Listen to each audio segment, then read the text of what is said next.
Someone in the US can get cancer like leukemia and has to spend $106,000. But in India, the same drug costs $790. Hello guys, welcome back to my channel. For those of you who are new, welcome. I am Wongel Zelalem. Today's video is going to be a different type of video. Usually I do a reporting and then I do a commentary.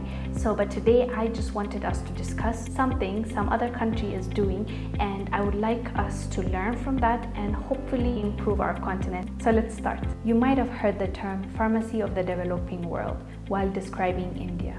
We will try and cover why that name is given to India. Millions of people around the world depend on affordable medicine made in India to stay alive. Indian manufacturers with their reverse engineering skills were the first to market low-cost versions of the life-saving cancer drug imatinib and HIV drug Zidodine within a few years of their launch. Robust competition among generic producers in India has resulted in a price reduction of more than 99% for medicines across different therapeutic areas, including hepatitis C, HIV/AIDS, malaria, tuberculosis, and medicines for non-communicable disease that are critical for public health programs. In the year 1999, WHO announced that HIV/AIDS was the #1 killer in Africa, and big pharmaceutical corporations with patent monopolies were charging over $10,000 per patient per year for antiretrovirals, which is the HIV medicine, thereby making it close to impossible to afford for millions of patients in the developing world. Dr. Yusuf Hamid from India electrified the world by announcing that the generic company Cipla would manufacture and supply the triple fixed dose combination of HIV antiretrovirals at $1 a day, a 99% cut from what the pharmaceutical companies were offering. Large multinational pharmaceutical companies held a complete monopoly on the vaccine and ensured that the price of the drug was high. At $23 per dose, a manufacturer in India saw unmet need and, in the absence of patent barriers, developed a hepatitis B vaccine to reduce the price of the drug less than to $1 per dose. Today, India is a main supplier of vaccines to UNICEF and the Ministries of Health in numerous countries. In 2005, India adopted a strict medicine patent law that, while allowing patent protection for new pharmaceutical compounds, it makes it tougher to get a patent on new forms of existing medicines. The law was designed with the objective of stopping drug giants from indulging in evergreening. In Wikipedia, the meaning of evergreening is any of various legal, business, and technological strategies by which producers extend the lifetime of their patents that are about to expire in order to retain royalties from them by either taking out new patents or, for example, over associated delivery systems or new pharmaceutical mixtures, or buying out or frustrating competitors for longer periods of time than would normally be permissible under the law. So India restricts in indulging in this evergreening system. In 2005, a Swiss pharmaceutical company known as Novartis was rejected for attempting to patent the salt or crystalline for imatinib, which is a life-saving medicine for treating chronic leukemia. Filing and obtaining patents covering salt and crystal forms of existing pharmaceutical compounds is a lucrative game for pharmaceutical companies. Intermission. I am trying to film this video for you, but apparently our neighbor's dog does not want me to do so, or at least he wants to be featured in it, so he can't stop barking. I've been waiting for him, to stop, but he's not. So I don't want to lose this sunlight. I'm filming in front of a window, so I'm hoping that his barking is not louder than my speaking tone. He's not stopping. So I'm sorry guys, let's continue. I just wanted to give you a heads up.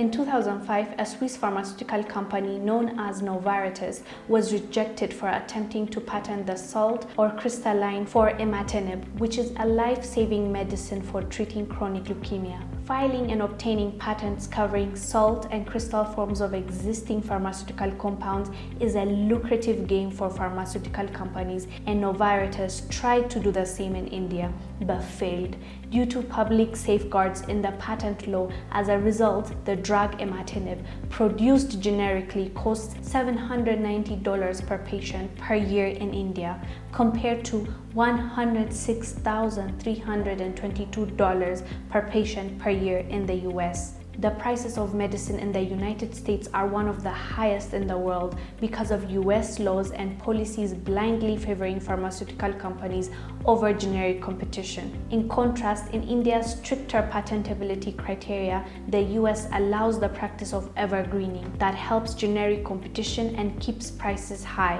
It is a common tactic by which the pharmaceutical industry extends their monopoly on drugs beyond the original patents. Long monopoly of a single company in the US keeps prices high because generic competition is blocked. Let me show you the difference between the sky-high prices of patented drugs in the US versus low-cost Indian generics. HIV drug costs $2,500 in the US. In India, it's $12.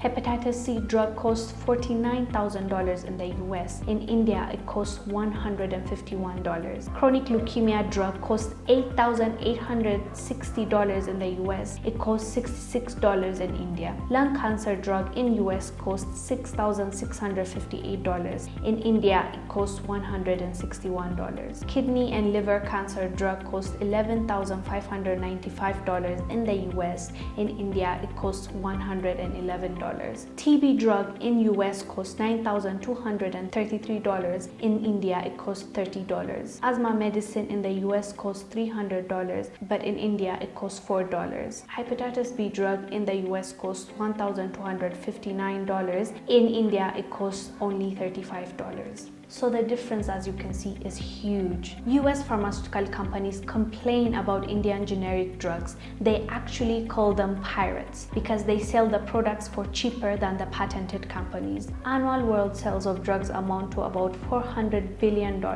and some executives claim that a tenth of that $40 billion is lost, and they claim about $3 billion of that is lost because of India. Frederick Sherray, a professor of public policy at the Kennedy School of Government at Harvard, said, quote, "It's a marvelous piece of PR to get these companies called pirates. What they're doing is perfectly legitimate. Until 2005, under the Paris Convention and the Uruguay round of trade talks," end quote. India's reasoning is different from the Western pharmaceutical companies. They say saving Indian lives is more important than profits to investors. Dr. Javed Chowdhury, the Indian Ministry of Health, said, quote, "We don't need to be apologetic about it. We are a self-contained developing economy. We live on little, but we survive. Outside of the third world, there is a very little realization of how little money the poor live on. The per capita health expenditure in India is $10 a year. Some Western drug companies have discounted their prices of AIDS drugs to Africa by 80%, he added. If they can offer an 80% discount, there was something wrong with the price they started off with," end quote. Indian drug makers point out many countries have used process patents to develop new industries, as Japan did in the 1950s, and during the 19th century Industrial Revolution, Americans freely copied European inventions. I felt the need to talk about this because I admired what the Indians were doing for their community, for the ones that can't afford to save their lives by purchasing a drug that is hella expensive. And I thought the African youth can learn a lot from this because it affects us directly, actually. Because as I was just saying earlier, when they came out with the drug for HIV/AIDS, which WHO in 1999 said is the #1 killer of Africans, our people, they were selling it for $10,000 per patient. How many people do you think can afford $10,000 for a drug per year? Let me tell you, not a lot. So there are lots of drugs that we don't have access to, that if we take it, it's so simple that you'll be cured.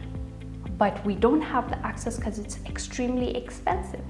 And guess who is benefiting from India manufacturing this generic drugs? Us, developing countries, Africans. We're benefiting because of the values they've set out for themselves, because they value life more than money. Because of that reason, they're supporting their people as well as us and other developing countries. So yes, it directly affects us. So we should be interested to change the lives of our own people. As you heard, pharmaceutical companies are extremely greedy.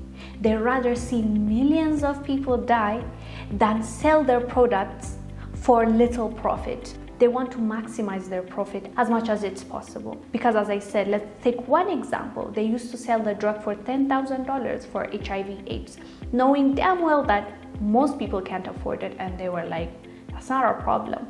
But the minute Indians came out with a drug that is $1, they reduced their price by 80% to stay in the market, to sell their drugs to us. So they can't tell us that they needed that $10,000.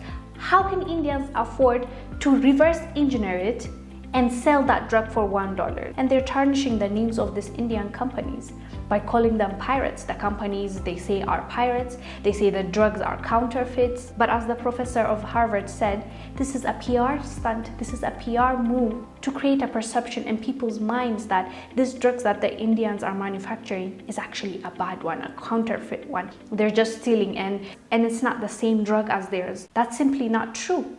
That's why he called it a PR stunt, and it is working, because you can go, for example, in my country, in Ethiopia, when you go to a pharmacy and ask a pharmacist about a drug, and he gives you the same drug, the cheaper one being the Indian one, and let's say the other one is a Germany one or US. If you ask him for his recommendation, he will tell you, take the other one, not the Indian one. Because we've been brainwashed. He thinks this one is a superior drug because one, it's expensive. Two, because of the word of mouth and the things that they have been saying, it created some kind of thought process in us to think, why is this so cheap? And you doubt it. But what they do is reverse engineer it. They're not counterfeiting it.